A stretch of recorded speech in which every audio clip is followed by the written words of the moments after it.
Birləşmiş Ştatlarının prezidenti Donald Trumpa sui-qəsd, növbəti sui-qəsd cəhdi ilə bağlı maraqlı məqam. Mən Reaganın köhnə prezidentlərindən həmin tutaq ki, məkanda sui-qəsd təşkil olunmaq falan onu deməyəcəm. Maraqlı məqam videodan da göründüyü kimi belə deyək də, lor dildə desə elə lo düşəndə həmin o məclisdə, ziyafətdə mühafizəçilər nədənsə J.D. Vance-ə daha yaxın, vitse-prezidentə daha yaxın tərəfdə idilər və onu birinci çıxardılar. Sonra ardınca 20 saniyə, 10 saniyə sonra Trumpa, Donald Trump falan yerindən durğuzurlar və pərdə arxasına kulisin digər tərəfinə aparırlar. Amma prezident mühafizəsi ilk növbədə ölkənin prezidentin qorumalıdır əlbəttə ki.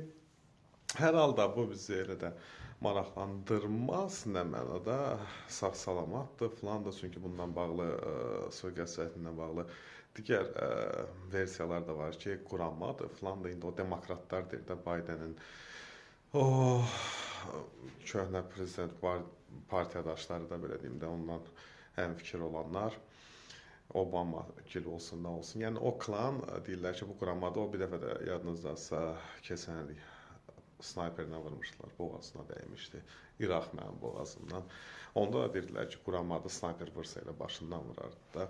İndi də ona qalsa orada profesional killer olsaydı, peşəkar killer olsaydı, orada o qədər vaxt var idi adam öldürməyə məsələn də, amma alınmadı, öldürə bilmədi.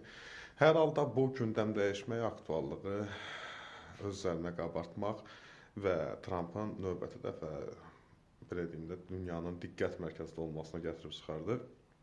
Azərbaycan prezidenti İlham Əliyev də bu hadisədən üzüldüyünü bildirib rəsmi şəkildə, digər ölkələrin liderləri də həmçinin.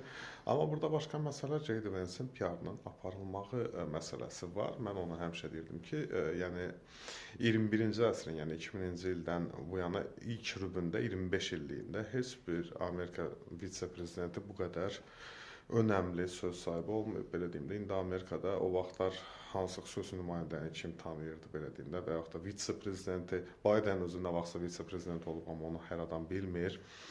Yəni, bu vitse-prezident söhbəti qabarmağa başladı Trumpın ikinci dəfə hakimiyyətə gəlişindən sonra. Amma daha əvvəl Amerika Birləşmiş Ştatları deyəndə bir gəlirdi prezident ağla, bir də dövlət katibi. İndiki dövlət katibi Marco Rubio isə hər mənada J.D. Vance Amerikanın vitse-prezidentinə uduzur reytingdə, nüfuzda.